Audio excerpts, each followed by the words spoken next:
Hello, my dear friends. Welcome you all to this seminar platform of chemistry वाला. Myself Shivan Mishra, your biology faculty. अभी तक lectures में हम लोग क्या देखा? सबसे पहले हम लोगों ने देखा कि लिविंग वर्ड्स क्या है. लिविंग वर्ड, तो उसमें लिविंग वर्ड में मैंने क्या देखा? सबसे पहले उससे भी कुछ लाइन से कैटेगरीज देखा है. जैसे एक बार रिवाइज कर लेते हैं.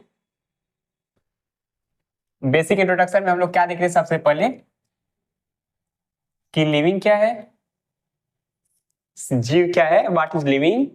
उसके बाद हम लोग क्या पहुंचे, थोड़ा आगे छोटा छोटा टॉपिक छोड़ते हैं, क्योंकि अब जब हम लोग आगे बढ़े तो ज्यादा पीछे के रिवाइज करते जाएंगे, लेक्चर ज्यादा लंबा होगा, इसे ज्यादा ड्यूरेशन नहीं करना है, तो कम में ही बताते हैं, शॉर्टेज में ही.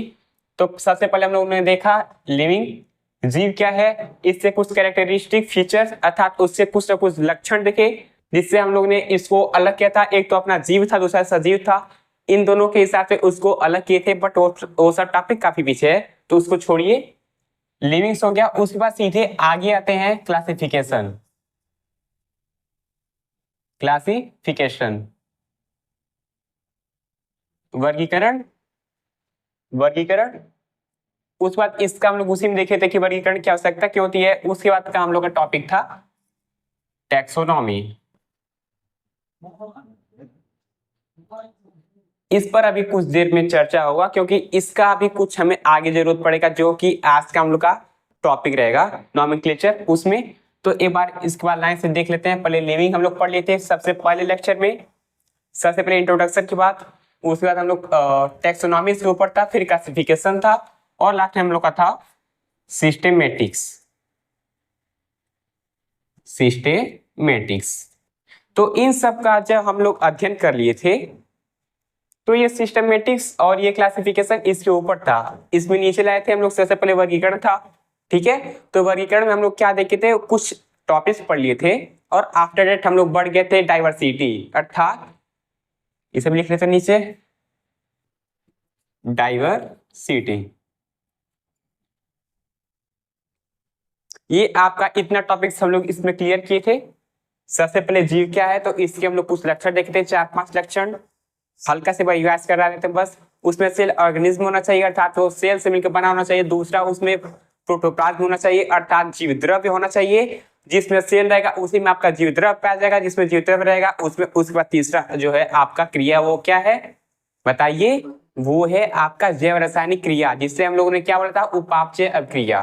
ठीक है. उपापचय अभिक्रिया के जस्ट बाद हम लोग क्या पढ़े थे, आपका वृद्धि देखे. वृद्धि देखने के बाद हम लोग उसमें जनन देखे. इसमें से अब उतना कैटेगरी में बांट लिए दो प्रकार से, कि एक आपका कौन सा विशिष्ट गुण है, कौन सा का विशिष्ट गुण नहीं है. इतना हम लोग का क्लियर है, ठीक है. अब उसके बाद क्लासिफिकेशन देखे थे कि ठीक है, अब जो हम इसका कर लिए ऐसे कि जीव क्या है क्या नहीं है, ये सब करने के बाद हम लोग को जरूरत पड़ा वर्गीकरण का, कि वर्गीकरण क्यों करेंगे. तो हाँ, वर्गीकरण करने से हमें ये फायदा ये नुकसान है, ये सब पता चला था कुछ, कि जैसे कुछ एरिया में जो हम लोग के एरिया में जीव नहीं है, उनके बारे में कुछ जानकारी हमें मिल गई थी. इन सब के लिए आपका वर्गीकरण हो गया, क्लासिफिकेशन. आफ्टर था हम लोग का टैक्सोनॉमी. इसको थोड़ा ध्यान से देखिएगा. टैक्सोनॉमी और सिस्टेमेटिक्स ये दोनों आपका काफी यहाँ पर कार्य आएगा, जो कि आज का टॉपिक है. अब सीधे आते हैं अपने टॉपिक पर. तो आज का हम लोग का टॉपिक्स है, इसे रब करते हैं, इससे का हमें कोई मतलब नहीं है, ये बस समझाने के लिए था आप लोग को.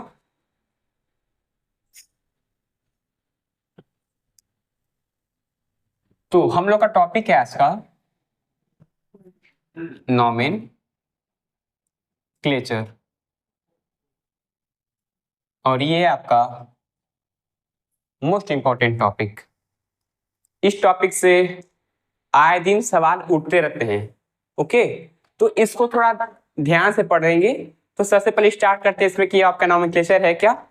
तो इसे स्टार्ट करने से क्या सीधे हम लोग पहुंचते हैं सबसे पहले इसके डिफिनेशन पर. डिफिनेशन जब आपको क्लियर रहेगा, उसके बाद धीरे धीरे स्टेप बाय स्टेप एक एक चीज इसमें क्लियर करते रहेंगे, ठीक है. तो इसका यहाँ पे हिंदी में लिख देते हैं साथ में ही. नॉमेनक्लेचर अर्थात नामकरण, ठीक है. तो इसका डिफिनेशन क्या है कि किसी भी जीव के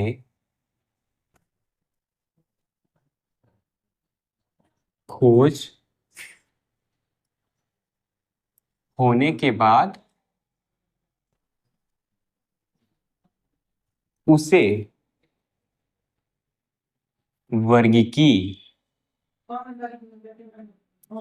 में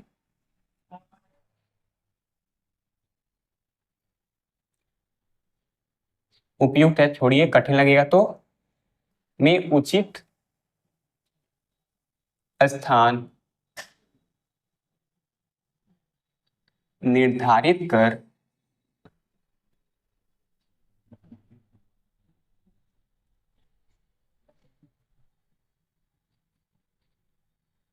एक नाम प्रदान करने की प्रक्रिया।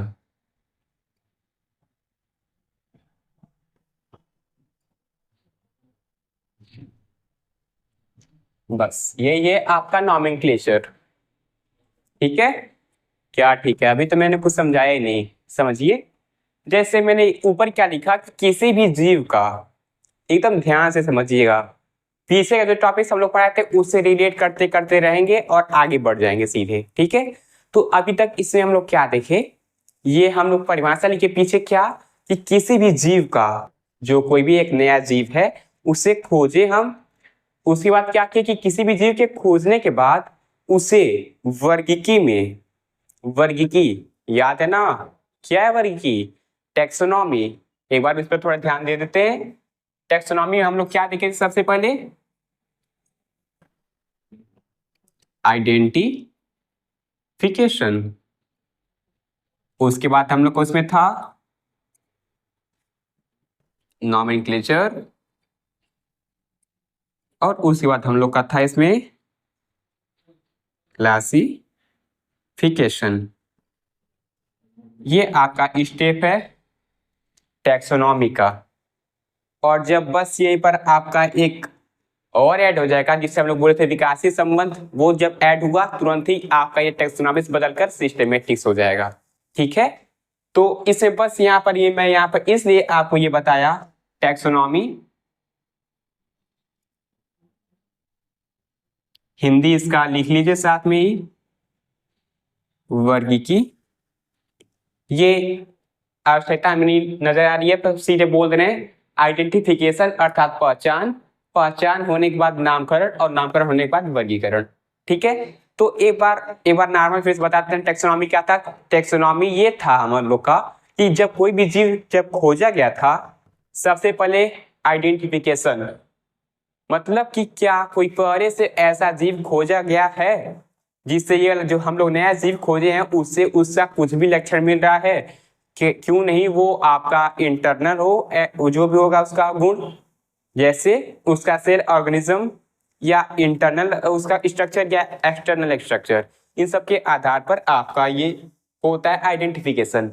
आइडेंटिफिकेशन के बाद सेकेंड आपका प्रोसेस था, और वो था आपका नॉमेनक्लेचर, जिससे हम लोगों ने बोला था नामकरण। ठीक है, और उसके बाद हम लोग बढ़ते क्लासिफिकेशन अर्थात वर्गीकरण पर।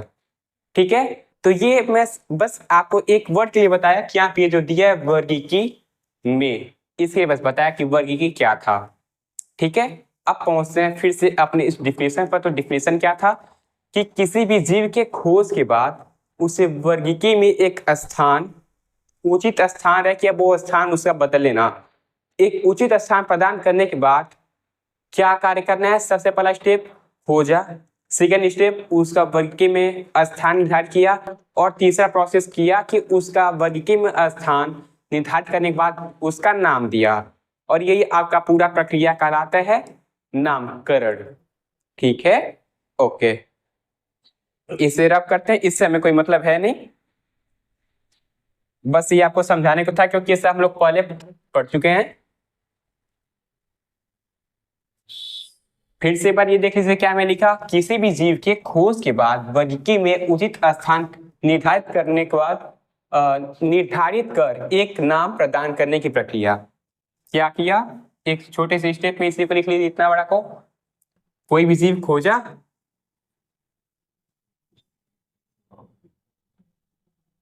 उसके बाद वर्गीकी में क्या क्या उसका स्थान निर्धारित किया, और एट लास्ट प्रोसेस क्या किया? उसे एक नाम दिया। और यही आपका प्रोसेस कहलाता है आपका नॉमेनक्लेचर, जिससे हम लोग बोलते हैं नामकरण। इतना क्लियर है? डिफिनीशन में कोई प्रॉब्लम नहीं होना चाहिए। अब इसके बाद का आपका टॉपिक उठता है कि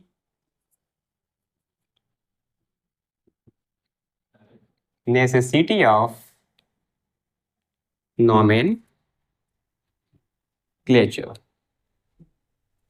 अर्थात वर्गीकरण की आवश्यकता।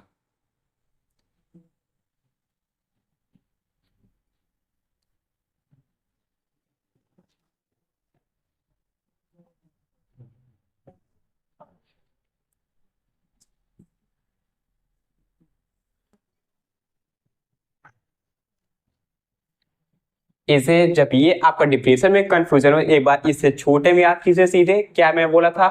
जब भी कोई जीव खोजने के बाद प्रोसेस, ये आपका फर्स्ट प्रोसेस खोजा गया। सेकेंड प्रोसेस है आपका उसे वर्गीकरण में एक स्थान प्रोवाइड कराना, और तीसरा है उसे एक स्थान देने के बाद उसको नाम दे दिया। ये आपका हो गया नामकरण। ठीक है। अब आपका ये उठता है क्वेश्चन कि सर, जैसे इसके पहले हम लोग पढ़े थे, जैसे यहाँ पर शुरू में स्टार्ट में जब किया तो बताया आपको, एक एक टॉपिक पढ़ते गए तो हम लोग का वहां पर एक पॉइंट आता है कि वर्गीकरण क्या होता है और वर्गीकरण की आवश्यकता क्या हुई। हाँ ना, क्वेश्चन उठा हुआ।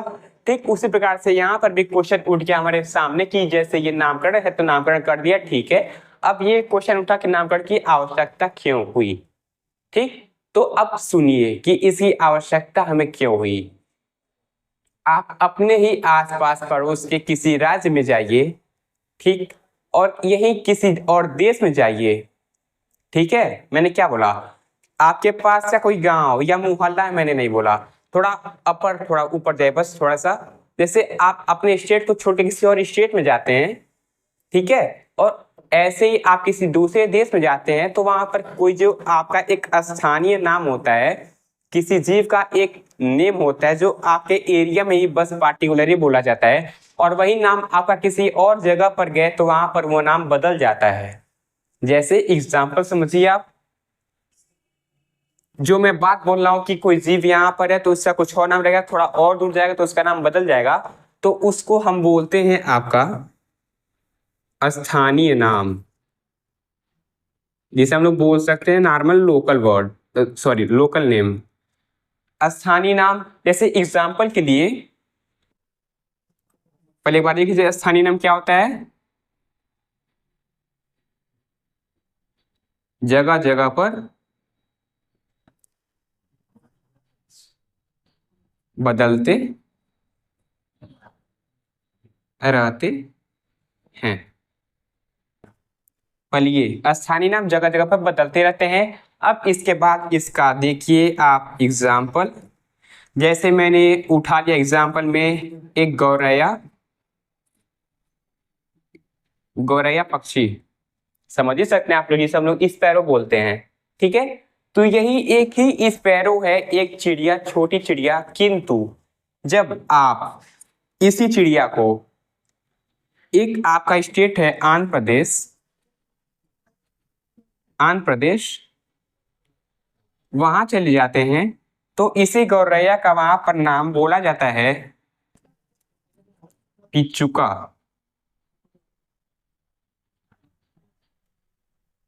इंग्लिश भी इसका यही देख लीजिए, साथ में यही है।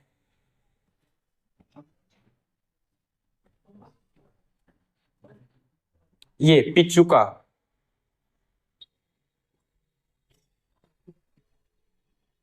ठीक है, गौरैया एक, आंध्र प्रदेश में इसका नाम पड़ा पिचुका। ठीक इसी प्रकार से उत्तरी भारत में देखें, उत्तरी भारत में तो वहां पर तो इसे पिचुका तो नहीं, गौरैया को गौरैया बोलते हैं हम लोग, गौरैया। आंध्र प्रदेश में इसे पिचुका बोल दिया गया और उत्तरी भारत में इसे गौरैया ही बोला जाता है। इसी प्रकार से जब आप इंग्लैंड की धरती पर जाते हैं तो वहां इंग्लैंड वाले प्यार से इस गौरैया को बोलते हैं हाउस स्पैरो, हाउस स्पैरो। देख लीजिए आप लोग यहाँ पर डाइवर्सिटी, ये है आपकी भिन्नता।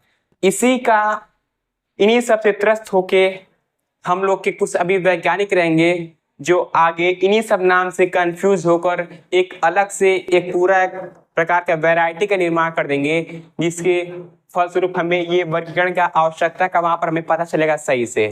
पर यहाँ पर भी हम समझाने का प्रयास करते हैं आपको। तो यहाँ पर आप समझ सकते हैं जैसे नेसेसिटी ऑफ नॉमेनक्लेचर अर्थात वर्गीकरण की, आई एम सॉरी, ये वर्गीकरण नहीं, ये आपका नामकरण है, नामकरण की आवश्यकता। ये नामकरण था, ओके। तो नामकरण की आवश्यकता क्यों हुई? तो इसके लिए हमारे कुछ आस पास के एरिया में जो नाम बोला जाता है, जैसे आपका एक खुद का एग्जाम्पल लीजिए आप, आपका घर का कुछ और नाम होगा, चिंटू मिंटू एक्सेट्रा, बट जब आप किसी ऑफिशियल नेम आपका कुछ होगा ना अलग, बाय चांस नहीं हो अलग, बट नॉर्मली होता है ऐसा। तो ठीक इसी प्रकार से यही आपकी एक स्पैरो गौरैया, उसे आंध्र प्रदेश में पिचुका के नाम से बोला जाता है, उत्तरी भारत में उसे गौरैया बोला जाता है, इंग्लैंड में हाउस स्पैरो बोला जाता है, एक्सेट्रा। अलग अलग जगह पर अलग अलग इसका नाम बोला जाता है, ठीक है। तो इसी प्रकार से एक जीव ये जो है गौरैया, जब उत्तरी भारत का व्यक्ति आंध्र प्रदेश में गया, जस्ट एज्यूम कि जो उत्तरी भारत का मनुष्य है, व्यक्ति है जो, वो आपका आंध्र प्रदेश में जाता है और उससे कोई बोलता है पिचुका, तो ये नाम सुनकर उसे बहुत ही अजीब लगेगा और वो कभी नहीं समझ पाएगा कि ये आपका गौरैया कोई बोल रहा है, जब तक कि वो उसको खुद अपने आंखों से देखे ना, ठीक है। इसीलिए, और ठीक इसी प्रकार से जब आपका कोई भी यहाँ का ये जो यहाँ के पर्सन है ऊपर के, जब ये आपका इंग्लैंड में चला जाए तो वहां पर वो भी सब कंफ्यूज हो सकते हैं आपका इस नाम से, क्योंकि ये लोग यहाँ पर आंध्र प्रदेश वाले इसे पिचुका के नाम से जानते हैं, उत्तरी भारत वाले इसे गौरैया के नाम से जानते हैं, और वहीं पर इंग्लैंड वाले इसे हाउस स्पैरो बोलते हैं। इसीलिए जगह अनेक नाम भी अनेक, पर यही आपका ये जो नारा है कि जगह अनेक और नाम अनेक, उसे हटाए आपके एक आते हैं अब कैरोलस लीनियस, आपके बहुत ही मोस्ट इंपॉर्टेंट नाम है ये आपके लिए, क्योंकि इससे आप लोग पूर्व परिचित हो चुके हैं। वो भी कहाँ, अभी बताते हैं आपको, पहले एक बार इसमें कुछ नोट कर लीजिए जो भी आपको इसमें समझ में आया नोट करने लायक। सबसे पहले क्या एक बार बोला यहाँ पर, नामकरण की आवश्यकता क्यों हुई? आप सीधे अब बोल सकते हैं नामकरण की आवश्यकता में इसलिए हुई क्योंकि कुछ ऐसे नाम होते हैं जो किसी विशेष स्थान तक ही सीमित रहते हैं और कुछ स्थान से दूर होने पर उसका नाम जगह जगह पर बदलता रहता है, और उसी नाम को हम स्थानीय नाम बोलते हैं। और इसी नाम से पीड़ित होकर हमारे जो साइंटिस्ट आएंगे अभी कैरोलस लीनियस, वो इस रूल को अलग करेंगे और एक नाम पद्धति देंगे, मतलब कि एक ही नाम रहेगा और उसको सभी लोग उसी नाम से उसको जानेंगे, ठीक है। एक बार इसमें जो आपको समझ में नोट करने लायक नोट कर लीजिए पहले, हो गया, ओके। तो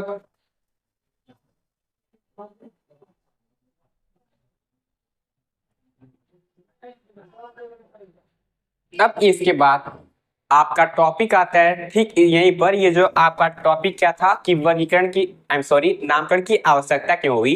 तो इसी में जैसे अभी आप लोगों ने क्या देखा कि नामकरण की आवश्यकता में क्यों हुई, स्थानीय नाम का मैंने यहाँ जिक्र किया कि कुछ ही खास स्थान पर कोई नाम रहेगा और उस नाम से कुछ कम ही एरिया के लोग उससे वाकिफ रहेंगे, और उससे थोड़ा सा दूर होने पर उस नाम से कोई भी व्यक्ति नहीं जान सकता जब तक कि वो अपने आंख से स्वयं उस जीव को न देख सके, ठीक है। अब यहीं पर आते हैं आपके साइंटिस्ट कैरोलस लीनियस, और वो क्या कार्य करते हैं, तो वो लाते हैं एक प्रकार की पद्धति जिसका नाम है द्विनाम पद्धति। बहुत ही इंपॉर्टेंट टॉपिक है ये, ध्यान से इसे देखिएगा। इसका इंग्लिश होता है आपका बायोनोमियल नॉमेनक्लेचर, नॉमेनक्लेचर,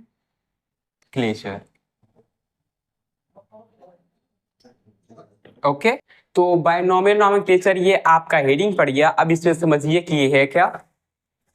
तो ये सबसे पहले समझिए कि ये पद्धति दी किसने, तो यहाँ पर आपका नाम आता है कैरोलस लीनियस। इंग्लिश भी साथ में देख लीजिए इसके, कैरोलस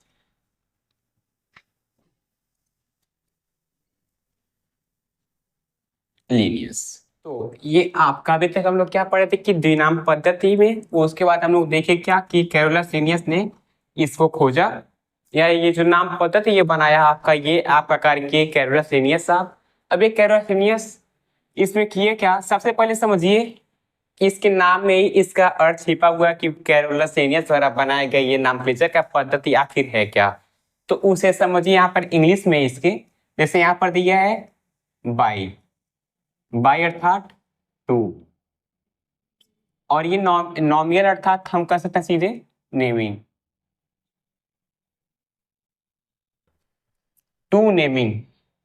मतलब क्या कि यहाँ पर कुछ तो ऐसा होगा जिसमें नामकरण करेंगे, तो अभी श्योर नहीं क्या है, बट अभी आगे देखा जाएगा क्या है।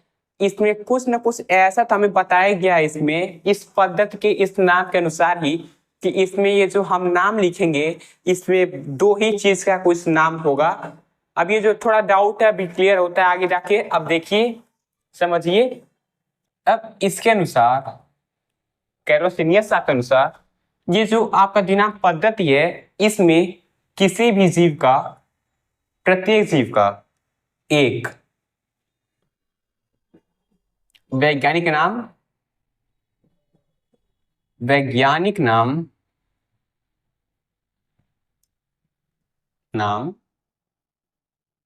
होना चाहिए। ये इन्होंने क्यों बोला, क्योंकि अभी हम लोग खुद ही देखे पीछे की एक गौरैया और उसके अनेक अनेक एरिया में अनेक अनेक नाम आपको देखने को मिले थे। इसीलिए कैरोसिनियस साहब ने एक प्रकार का पद्धति का निर्माण किया जिसे प्रत्येक जीव का केवल एक नाम होता है, जिसे वैज्ञानिक नाम, जिसे जैव वैज्ञानिक नाम, या उसे हम कुछ भी बोल सकते हैं, जैसे यहाँ पर द्विनाम पद्धति भी इसे बोल सकते हैं। ठीक है, द्विनाम पद्धति, जैव वैज्ञानिक नाम, वैज्ञानिक नाम तीनों एक ही होगा, इतना क्लियर रखिएगा। ठीक है, यहाँ पर ये वाला हो गया। अब इसके बाद इसका ये जो द्विनाम पद्धति है बायनोमियल, इसको थोड़ा जूम करते हैं तो इसमें यह बात आता है कि प्रत्येक वैज्ञानिक क्या मतलब प्रत्येक जीव का एक वैज्ञानिक नाम होता है, तो इसमें हर नाम का जो प्रत्येक नाम होगा ये दो भाग से मिलकर बना होगा, जिसमें का आपका पहला भाग है आपका वंश, दूसरा भाग है आपका जाति। प्रत्येक जीव का एक वैज्ञानिक नाम होना चाहिए। ये जो नाम होगा ये नाम के दो भाग हैं। प्रत्येक नाम का जो जैव वैज्ञानिक नाम है उसका दो भाग होगा, जिसमें से पहला भाग जो होगा उसे वंश बोलते हैं, दूसरे भाग को जात बोलते हैं। इंग्लिश में साथ में लिख लेते हैं इसके, ये जेनस जिसे हम जेनरिक नेम भी कहते हैं, और दूसरा है आपका स्पीसीज जिसे हम स्पेसिफिक एपिथेट। ध्यान रखिएगा, इस जाति को जात संकेत पद भी कहीं ना कहीं किस न किसी बुक में आपको देखने को मिल सकता है। एनसीईआरटी में दिया है तो हम भी लिख लेते हैं यहाँ पर जाति संकेत पद, बट शॉर्ट में आगे जहां पर भी यूज होगा हम बस जाति करके बोल के समझ लीजिएगा आप लोग। ठीक है, सबसे पहले क्या पॉइंट है इसमें, कैरोसिनियस साहब ने इस द्विनाम पद्धति को बनाया। इसमें इन्होंने क्या बताया कि प्रत्येक जीव का एक वैज्ञानिक नाम होना चाहिए, और ये जो वैज्ञानिक नाम है ये दो पार्ट से मिलकर बना होगा। मतलब क्या है कि ये जो भी नाम होगा इसमें दो पार्ट होगा। जैसे अब एग्जाम्पल समझिए, तुरंत समझ में आ जाएगा। जैसे मैंने एग्जाम्पल ले लिया आम का ही, आम का मैंने लिखा वैज्ञानिक नाम क्या होगा, मैंजीफेरा इंडिका। इंग्लिश सीखना चाहे तुरंत ये लिख लीजिए नीचे,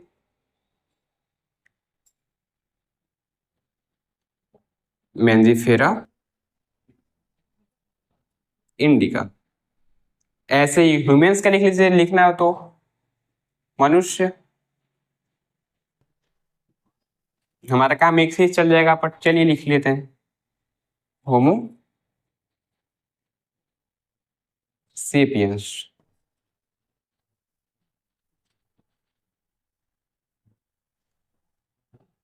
होमो सेपियंस। तो अब समझिए, ये जो आपका तीसरा पॉइंट है, इसका मतलब क्या है? इसका अर्थात ये है, समझिए, जो नाम है, दो पार्ट है इसके, एक है वंश, दूसरा जाति। तो प्रत्येक नाम का दो भाग होता है, जिसमें से पहला भाग आपका वंश होता है और दूसरा भाग आपका जाति होता है। प्रत्येक नाम का दो भाग होता है, जिसमें से पहला भाग आपका वंश है और दूसरा भाग आपका जाति है। एग्जाम्पल के लिए होमोसेपियंस, एग्जाम्पल के लिए मैंजिफेरा इंडिका। मैंजिफेरा आपका, मैंजिफेरा वंश है और इंडिका आपका जाति है। मैंजिफेरा आपका जेनस है, इंडिका आपका स्पीसीज है। ओके, ठीक है। इसी प्रकार से नीचे बढ़ जाइए। होमोसेपियंस, होमो आपका यहाँ पर जीनस है जिसे वंश कहते हैं, और सेपियंस स्पेसिफिक एपिथेट है जिसे हम जाति बोलते हैं।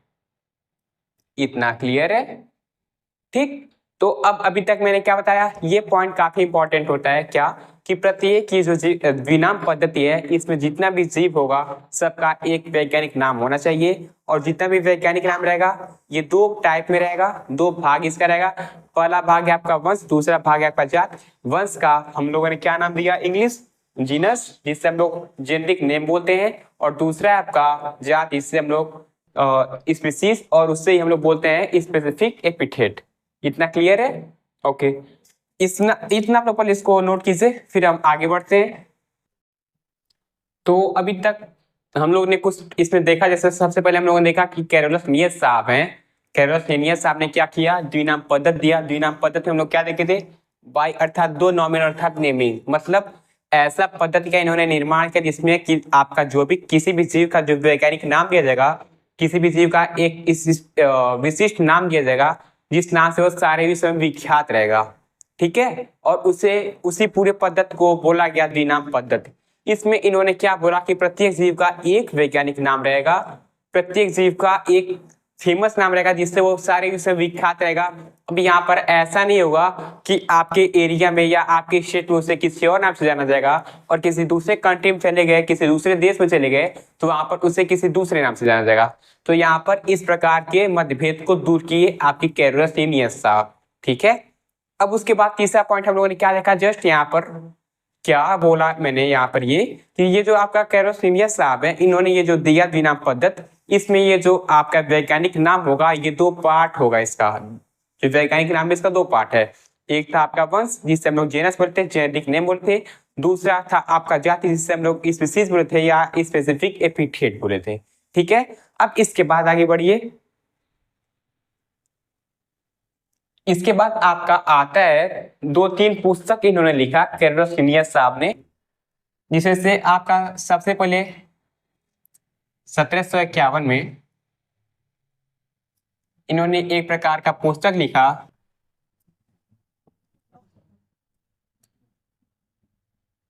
फिलोसिफा बॉटनिका। फिलोसिफा बॉटनिका नाम का इन्होंने एक पुस्तक लिखा जिसमें इन्होंने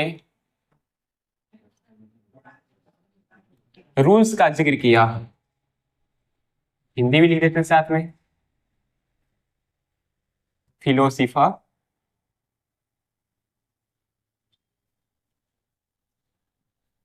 बॉटनिका। ठीक है, जो 1751 में कैरोलस लिनियस साहब ने एक पुस्तक लिखा आपका फिलोसिफा बॉटनिका करके, जिसमें इन्होंने क्या किया, इसमें इन्होंने रूल्स दिया। वो भी रूल्स कैसा? इसी नामकरण का, कि प्रत्येक जीव का, जीव में आपके जंतु भी आ जाएंगे, जीव में आपके पादप भी आ जाएंगे। तो प्रत्येक पादप और प्रत्येक जंतु का इन्होंने नामकरण के लिए कुछ नियम दिए इस पुस्तक में। इसके बाद इन्होंने दूसरा पुस्तक सन 1753 में लिखा और जिसका नाम था स्पीसीज प्लांटेरम। स्पीसीज प्लांटेरम, अब ये दूसरा नाम स्पीसीज प्लांटेरम, इसमें इन्होंने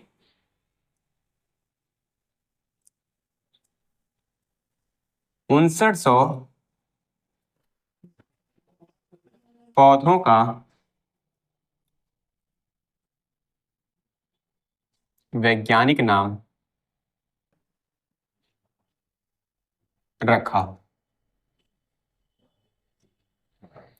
कैरोसीनियस साहब ने सन 1753 में एक पुस्तक लिखा स्पीसीज प्लांटेरम नाम का, जिसमें इन्होंने इतने पौधों का वैज्ञानिक नाम रखा। ठीक है, इसके बाद आपका तीसरा आता है एक और सन 1758 और इसमें इन्होंने अगेन एक पुस्तक लिखा जिसका नाम था सिस्टमा नेचुरा। इसमें इन्होंने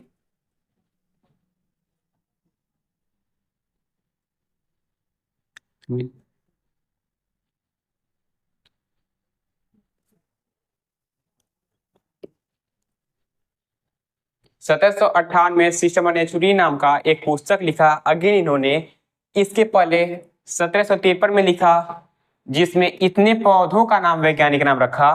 ठीक इसी प्रकार से 4378 में इतने जंतुओं का 1758 में 4378 जंतुओं का वैज्ञानिक नाम रखा। यहाँ पर पौधों का वैज्ञानिक नाम रखा तो यहाँ पर जंतुओं का वैज्ञानिक नाम रखा।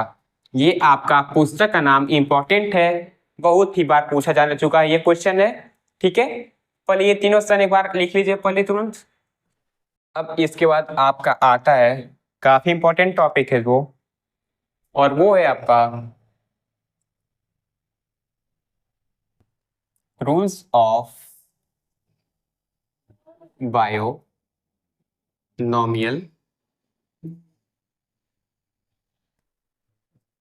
नॉमेनक्लेचर।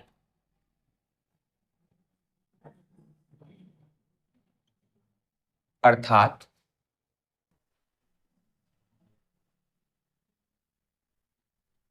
द्विनाम पद्धति का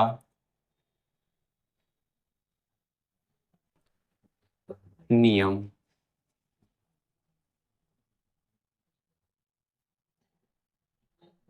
इन्होंने कुछ नियम दिए, जैसे अभी को मैंने आपको एक पुस्तक बताया 1751 में फिलोसफी ऑफ बॉटनिका करके जो पुस्तक था, उसमें इन्होंने नॉमेनक्लेचर के कुछ रूल्स दिए थे, जिसमें से काफी इंपॉर्टेंट रूल्स जो आपके एनसीईआरटी में प्रस्तुत है, मैं वही सब आपको एक बार रूबरू कराना चाहता हूं।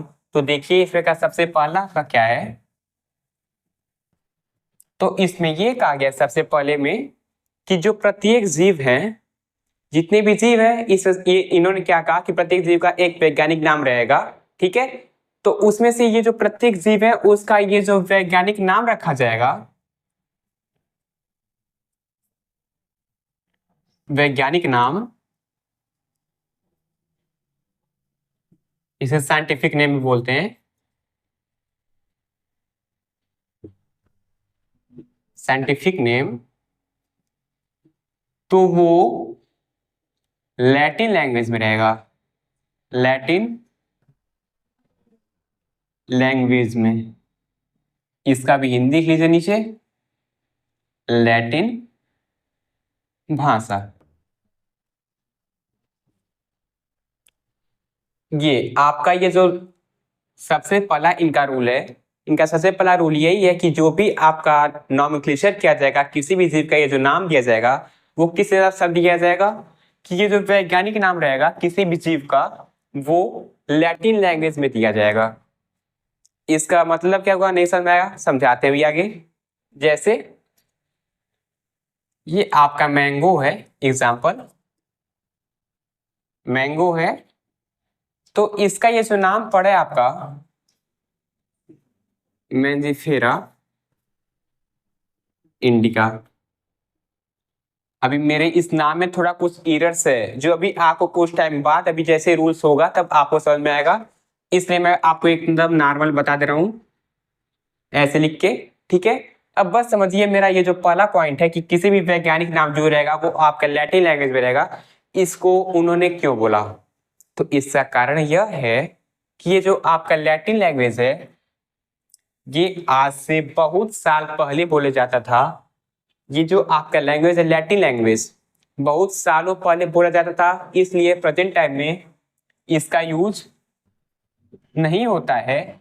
और जब इसका यूज नहीं होगा तब इसमें कोई चेंज भी, तो ये चेंज, तो एक बार समझिए फिर से, ये जो आपका कैरोलस लीनियस साहब हैं बहुत ही होशियार आदमी थे, इसलिए इन्होंने क्या किया, नाम पद्धति के बारे में तो सोचा ही इन्होंने कि काफी लोग इससे पीड़ित हैं, इस रोग से, किस रोग से, कि ये जो नामकरण है आपका कि प्रत्येक एरिया में थोड़ा सा भी आगे गए, जैसे जिला या सॉरी जिला नहीं, आप राज्य पहुंचिए या देश बदलते हैं आप, तो आपका किसी जीव का नाम बदल जा रहा है ना। बताया था जैसे स्पैरो का, गौरैया का, इन्होंने यही कार्य किया कि जो प्रत्येक जीव का एक प्रकार का विशेष नाम दिया जिसे इन्होंने नामकरण कहा, और वो था आपका वैज्ञानिक नाम।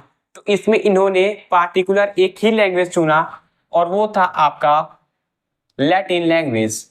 लैटिन लैंग्वेज इन्होंने क्यों चुना? क्योंकि ये आज से शताब्दियों पहले बोले जाने वाली एक भाषा थी लैटिन लैंग्वेज, और इस टाइम इसका यूज नहीं होता है इस लैंग्वेज का, इसलिए इसमें कोई भी प्रकार का परिवर्तन नहीं होगा।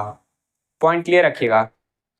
हिंदी लिखते हैं, इसका कोई उपयोग नहीं होगा प्रेजेंट टाइम में, वर्तमान समय में इसका कोई उपयोग नहीं है, और तब जब उपयोग नहीं है तब इसमें किसी भी प्रकार का परिवर्तन नहीं होगा। ठीक है, और इसीलिए लैटिन लैंग्वेज को ही एक नाम दिया जाता है, और वो नाम है आपका डेड लैंग्वेज। डेड लैंग्वेज अर्थात मृत भाषा। लैटिन लैंग्वेज का एक नाम दे दिया गया मृत भाषा, क्योंकि ये जो भाषा थी ये प्रेजेंट टाइम में नहीं बोली जा रही है, आज से कई शताब्दियों पहले बोली जा रही थी, इसलिए इसको मृत भाषा कहा जाता है। और कैरोलस लीनियस ने इसलिए जो भी आपका नामकरण का प्रोसेस हो रहा है वो सब लैटिन लैंग्वेज में किया। इतना क्लियर है? अब इसी के बाद सेकेंड बात होता है आपका, और वो है कि ये जो नामकरण होगा, वैज्ञानिक नाम दिया जा रहा है, तो वैज्ञानिक नाम में आपके दो कंपोनेंट्स रहेंगे, दो तथ्य आप बोल सकते हैं हिंदी में, कि इसमें आपका दो मेजरली तथ्य रहेंगे, जिसमें से पहला है आपका ये जो हम लोगों ने अभी जस्ट पहले पढ़ा, एक है वंश, दूसरा है जात, जीनस स्पीसीज। प्रत्येक वैज्ञानिक नाम के दो खंड रहेंगे, एक है आपका वंश, दूसरा है आपका जाति। फिर से एग्जाम्पल उठाइए ऊपर वाला, ये आपका यही नहीं है, बहुत ही आपको मिलेगा अभी आगे, अभी देखेंगे आगे, थोड़ा रुकिए। जैसे मेंजिफेरा इंडिका, वंश आपका ये है, शॉर्ट में इसको हम जी लिख दे रहे हैं, जी फॉर जीनस, इंडिका आपका स्पीसीज है, इसे स्पीसीज लिख रहे हैं। सेकेंड आपका रूल यही है, जो भी वैज्ञानिक नाम रहेगा इसके दो पार्ट रहेंगे, एक है आपका वंश जीनस, जिसे हम दूसरा नाम बोलते हैं जेनरिक नेम, उससे कोई मतलब नहीं, इसके पहले लिख दिए थे। दूसरा आपका जाति, जिसे जात को इस जाति संकेत पद भी बोलते हैं, इसको स्पीसीज भी बोलते हैं, इसी का दूसरा नाम स्पीसीज एपिथेट भी है। ठीक है, अब इसमें क्या है कि ये जो भी कोई भी आपका वैज्ञानिक नाम रहेगा दो पार्ट से आपका मिलकर बना हुआ है, जैसे इसका नाम ही है बाइनोमियल नोमेनक्लेचर, अर्थात बाइनोमियल, बाई मतलब दो, नोमियर मतलब नॉमी नेमिंग। ठीक है, तो यहाँ पे भी देखिए एक ये हो गया, एक ये हो गया। ऐसे ही मनुष्य का वैज्ञानिक नाम होमोसेपियंस था, एक होमो हो जाएगा, एक सेपियंस हो जाएगा, दो नाम हुआ। उसमें ये जो आपका होमो है वो आपका जीनस है, और ये जो आपका सेपियंस है वो आपका स्पीसीज है। दो पॉइंट आपका क्लियर है? अब तीसरा पॉइंट आपका यही लिख देते हैं। तीसरा पॉइंट है आपका वंश अर्थात जीनस हमेशा कैपिटल लेटर में लिखा जाएगा। जीनस का पहला लेटर का फर्स्ट लेटर। जीनस अर्थात वंश का पहला लेटर ऑलवेज कैपिटल लेटर होगा, अर्थात बड़े अक्षर में रहेगा। अभी रूल समझिएगा ये वाला। वंश जीनस का जो फर्स्ट लेटर है, फर्स्ट लेटर ओनली, वो ऑलवेज कैपिटल लेटर या बड़ा लेटर, बड़ा अक्षर रहेगा। और यहाँ पर वंश हुआ तो जात का भी बात आएगा ही। जाति जो है आपका स्पीसीज, वो आपका ऑलवेज स्मॉल ही रहेगा, स्मॉल लेटर। जाति का first letter always small letter रहेगा।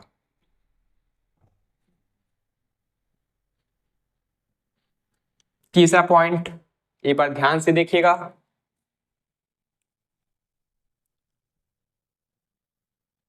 यहां से आपका फर्स्ट था, अगेन एक बार रिमेंबर, वैज्ञानिक नाम जो होगा आपका लैटिन लैंग्वेज रहेगा। क्यों इसे इसलिए डेड लैंग्वेज कहते हैं, क्योंकि इसका यूज इस टाइम हो नहीं रहा है, और जब यूज नहीं होगा तो इसमें कोई चेंज नहीं होगा।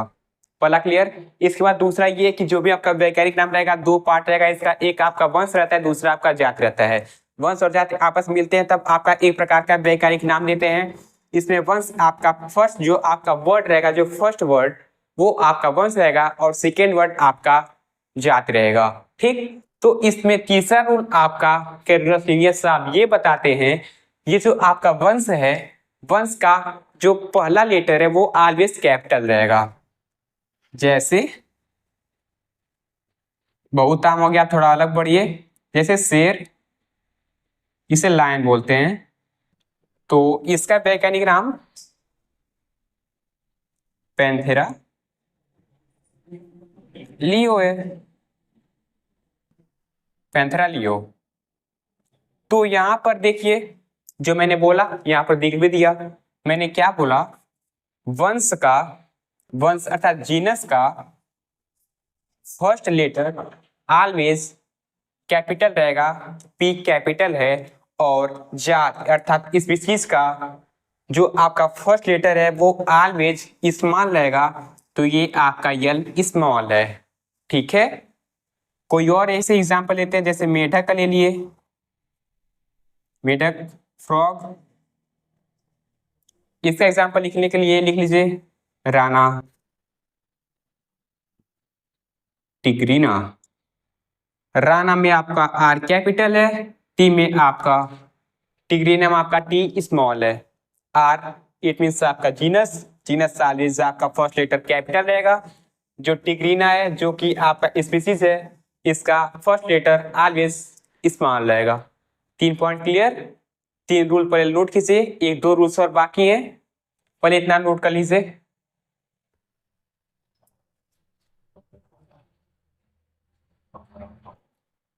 तो अभी तक हम लोगों ने 3 रूल्स देखे कैरोलस लिनियस साहब ने, जो आपका रूल्स ऑफ बाइनोमियल नोमेनक्लेचर इसके अंदर दिए, जिसमें से आपका पहला रूल क्या था, आपका सबसे फर्स्ट रूल यही है इसमें कि जो भी आपका वैज्ञानिक नाम रहेगा, 3 रूल्स दिए हैं, एकदम जल्दी जल्दी एक ही बार में हो जाएगा रिवाइज। जैसे सबसे पहले वैज्ञानिक नाम जो भी रहेगा 2 पार्ट से मिलकर बना हुआ है। ठीक है, 2 पार्ट से मिलकर बना हुआ है तो बात अलग है। सबसे पहले ये समझिए कि लैटिन वर्ड का यूज हुआ है, जो भी वैज्ञानिक नाम रहेगा लैटिन वर्ड का यूज किया रहेगा। वो भी क्यों, बहुत समय पहले बोला जाता था, इस समय उसका यूज नहीं हो रहा है। जब इस टाइम उसका यूज नहीं किया जा रहा है तब उसमें किसी भी प्रकार का कुछ भी चेंज नहीं होगा, कुछ भी उसमें वर्ड का भी चेंज नहीं हो सकता है। ठीक है, ये आपका फर्स्ट रूल क्लियर होता है। सेकेंड रूल आपका कोई भी वैज्ञानिक नाम रहेगा 2 पार्ट से मिलकर बना हुआ है, एक है आपका वंश, दूसरा आपका जाति। वंश को हम बोलते हैं जीनस, आपका जाति को बोलते हैं स्पीशीज। 2 क्लियर। तीसरा आपका मैंने यहाँ पर जो रूल दिया था, और ये क्या था, जो भी आपका जीनस अर्थात जो वंश है, इसका फर्स्ट लेटर ऑलवेज कैपिटल रहेगा, अर्थात बड़ा लेटर। ठीक है, और उसमें जो आपका वंश है, सॉरी जात, स्पीशीज, वो उसका फर्स्ट लेटर ऑलवेज स्मॉल रहेगा। 3 रूल क्लियर। अब आते हैं आपका चौथा रूल जो है और आपका चौथा रूल यह कहता है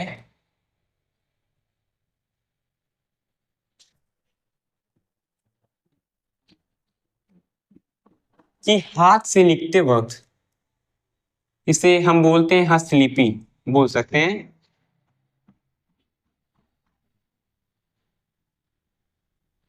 कि हाथ से लिखते वक्त क्या वैज्ञानिक नाम, किसी भी जीव का हाथ से नाम लिखते समय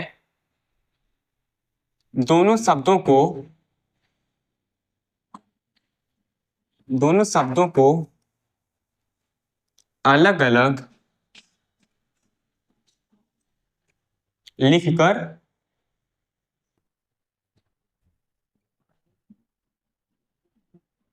उसके नीचे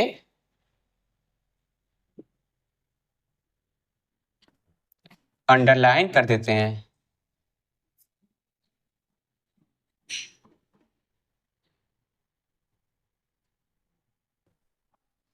समझिए मैं क्या बोला हूं। इन्होंने ये बोला कि ये जो भी आप वैज्ञानिक नाम लिख रहे हैं किसी भी जीव का, उसको जब हाथ से लिखेंगे आप, तब आप क्या करेंगे, जैसे एग्जांपल के लिए फिर से लीजिए, आपके लिए लिया मैंने टाइगर, पैंथेरा, टाइग्रिस। तो इन्होंने यही बोला कि जब आप हस्तलिपि अर्थात हाथ से लिखेंगे, तब आप दोनों शब्दों को अलग अलग लिखकर उसके नीचे अंडरलाइन कर देंगे। मोस्ट इंपॉर्टेंट थिंग, ठीक है। ये रूल क्लियर है। ऐसे ही कोई भी आप ले लीजिए, मनुष्य का उठा लेते हैं, फिर होमो,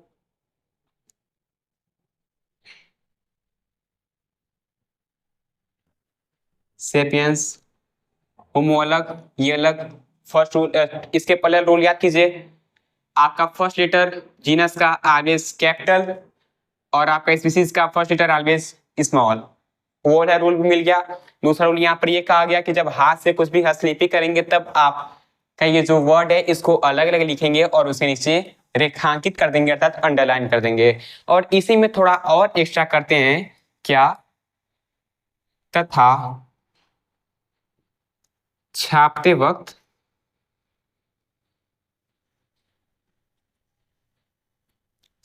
अर्थात प्रिंटिंग के टाइम, प्रिंटिंग के समय इन्हीं वर्ड्स को थोड़ा तिरछा लिख देते हैं।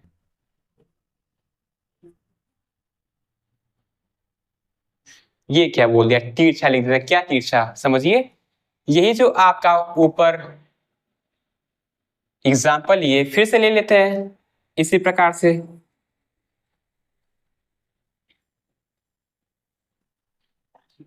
जैसे माना ये लाइन ले लिया, तो इसमें प्रिंटिंग करते समय जैसे आपका एक तो राइटिंग था, या प्रिंटिंग है। राइटिंग में क्या था, वर्ड्स जो भी है उसको दोनों वर्ड्स को अलग अलग कर लेंगे और उसके नीचे अंडरलाइन कर देंगे, ठीक है। बट यहाँ पर वही नहीं होगा कि अंडरलाइन नहीं होगा और वर्ड जो है आपका थोड़ा तिरछा हो जाएगा। जैसे शेर है, तो शेर का आपका पैंथेरा लियो, इस प्रकार से हो जाएगा। मतलब क्या कि जो आपका वर्ड सीधे ना होकर थोड़ा तिरछा हो जाएगा। और इसी प्रोसेस को, ये जो आपका लैंग्वेज है लिखने का, इसे बोलते हैं हम इटैलिक लैंग्वेज। इटैलिक लैंग्वेज, ठीक है। इटैलिक लैंग्वेज में जो भी आपका वर्ड्स रहेगा वो सीधे नहीं थोड़ा तिरछा हो जाता है, ठीक है। तो यही होगा यहाँ पर, और इसके नीचे अंडरलाइन नहीं किया जाएगा। ये आपके कैरोस लिनियस साहब बताए थे, तो ये मैंने भी आपको बता दिया, ठीक है। ये था आपका चौथे में, ये पूरा है। एक था आपका ये हैंड राइटिंग टाइम और ये आपका प्रिंटिंग के टाइम, ठीक है। इसके बाद आपका पांचवा, वो भी यहाँ पर एडजस्ट कर लेते हैं। और पांचवा है आपका कि जीनस के साथ, जीनस तथा, पहला जीनस और दूसरा आपका स्पीसीज, और इन्हीं दोनों को मिलाकर जीनस अर्थात वंश तथा स्पीसीज अर्थात जात, इन्हीं दोनों को मिलाकर आपका होता है जो भी आपका वैज्ञानिक नाम बनता है, ठीक है। क्योंकि अभी तक हम लोग पढ़ा सिर्फ जो सेकेंड रूल था, कोई भी वैज्ञानिक नाम दो वर्ड से मिलकर बना हुआ है, एक स्पीसीज और दूसरा आपका जीनस। ठीक है, तो ये वही है कि एक जीनस एक स्पीसीज, और इन्हीं दोनों को मिलाकर आपका जो वैज्ञानिक नाम दिया गया, बस इसी में इसके आगे जो वैज्ञानिक नाम है इसके आगे उस साइंटिस्ट का नाम भी जोड़ देते हैं, साइंटिस्ट का नाम भी जोड़ देते हैं जिन्होंने इसका यह नाम दिया। मतलब समझिए बात, इस एग्जांपल समझिए, जैसे आम, जैसे आम का मैंने नाम लिख दिया मैंजीफेरा इंडिका। ठीक है, अब इसके आगे ये जो कार्य किए हैं ये आपके लीनियस आप किए हैं, तो उनका इसके आगे नाम लिख दिया जाएगा। जो भी आपके साइंटिस्ट हैं जिसने इसका आपका नामकरण संस्कार किया इसका, उसको ब्रैकेट में लिख दिया जाएगा नाम। पर शर्त ये है, जिस प्रकार से अंडरलाइनिंग इसके नीचे हुआ है इसके नीचे अंडरलाइनिंग नहीं हुआ रहेगा। और सेकेंड पॉइंट है आपका ये जो लीनियस फुल नहीं लिखेंगे, मतलब नाम पूरा नहीं लिखेंगे, उस नाम को शॉर्ट फॉर्म में लिखा जाएगा। दो रूल्स देखिए यहाँ पर, इसके लिए ये जो आपका साइड के लिए है इसके नीचे अंडरलाइन नहीं होगा, अंडरलाइन नहीं होगा, और दूसरा है आपका इसको शॉर्ट फॉर्म में लिखा जाएगा। इतना क्लियर है? एक बार और फिर से यहां से देखिए, हैंड राइटिंग अर्थात हाथ से लिखते वक्त जो भी आपका वैज्ञानिक नाम रहेगा, इसमें दोनों जो नाम है दोनों शब्द, एक शब्द आपका जैसे स्पीसीज है, दूसरा आपका जीनस है, तो स्पीसीज और जीनस को अलग अलग लिखेंगे, एक में सटाएंगे नहीं, अलग अलग लिखेंगे और उसके नीचे अंडरलाइन कर देंगे। ठीक है, एक चीज और आपके दिमाग में उड़ सकता है क्वेश्चन कि सर अंडरलाइन तो ठीक है, तो क्या मैं अंडरलाइन ऐसे भी तो कर सकता हूं ना? मतलब क्या, एक ही बार में पूरा एकदम खत्म कर दीजिए, पर ये दिमाग में उठा है उसी में खत्म भी कर दीजिएगा, ऐसा कोई रूल नहीं होता है। जब ऐसा रूल आपके ऑप्शन में दिखा तुरंत गलत कीजिएगा, क्योंकि यही मैंने बोला, मैंने क्या ये साइंटिस्ट बोले कि अलग अलग लिखकर अंडरलाइन करेंगे, इसको अलग लिखेंगे इसको अलग लिखेंगे तब अंडरलाइन कर देंगे। और आपका पांचवा रूल ये कहता है सबसे पहले वंश का नाम लिखिए, उसके बाद जात का नाम लिखिए, ये तो आपका प्रोसेस पहले से चलता है किसी वैज्ञानिक नाम लिखने के लिए। और उसके बाद एक स्टेप यहाँ पर ये बढ़ा कि जो भी आपका वैज्ञानिक नाम रखा गया है उसके बाद उस वैज्ञानिक का नाम रखिए जिसने इस नाम को दिया। तो यहाँ पर जो आम है इसका नाम लिनियस साहब ने दिया, और उन्हीं के नाम को आगे ब्रैकेट में लिख दिया गया कि LINN और आगे डॉट लगा। ये मतलब क्या हुआ कि ये शॉर्ट नेम इसका पड़ा हुआ है। ठीक है, अब इसके बाद एक पॉइंट बस ध्यान में रखिएगा, क्या कि ये जो आपका जीनस है और स्पीसीज और तीसरा है आपका साइंटिस्ट, जीनस वंश, ये भी लिख दीजिए भाई आगे। हिंदी से भी साथ मत छोड़िए, इंग्लिश छूटेगा ही नहीं। जात और तीसरा है आपके वैज्ञानिक। जब जात वंश और ये वैज्ञानिक तीनों जब आपस में मिलते हैं तब इसे कहते हैं हम बायोनॉमियल एपिथेट। ये आपका इंपॉर्टेंट क्वेश्चन होता है जिसे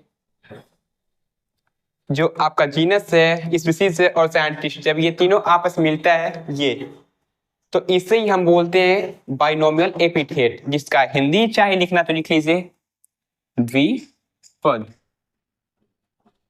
द्विपद। ठीक है, ओके। इससे पहले आप कुछ नोट करने लायक रहे आपको नोट कर लीजिए, फिर आपको समझाते हैं एक बार और।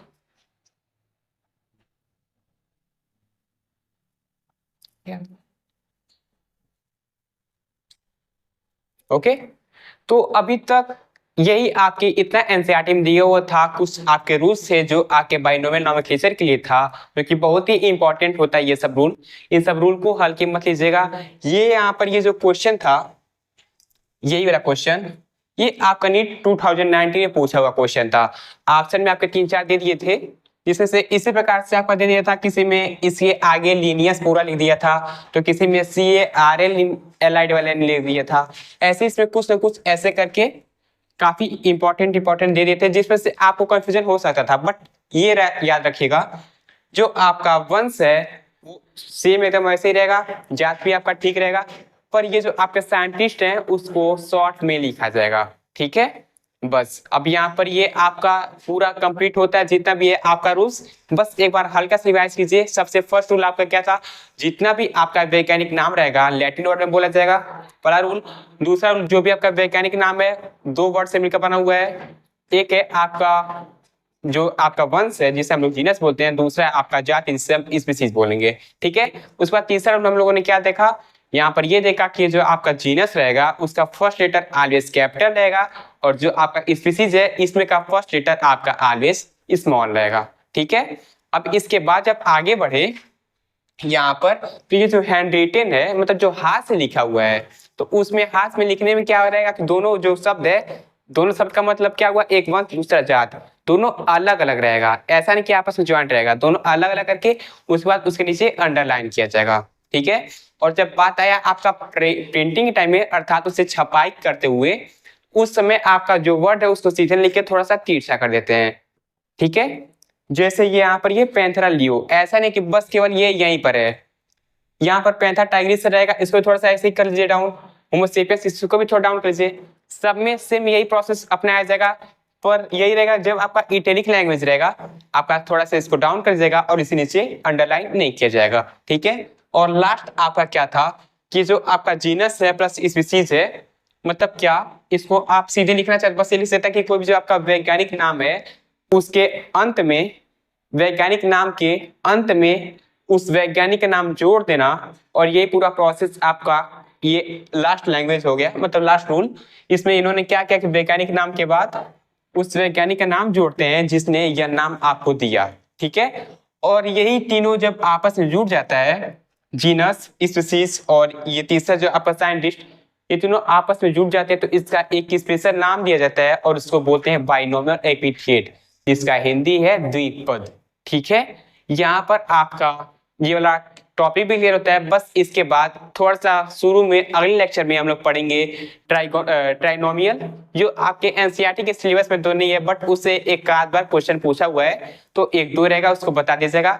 उसके बाद आपका इस चैप्टर का लास्ट टॉपिक जो बच्चा है वो है आपका वर्गीकृत संवर्ग, उस पर पहुंचेंगे हम लोग। ठीक है, तो आज के लिए केवल इतना ही। Thank you.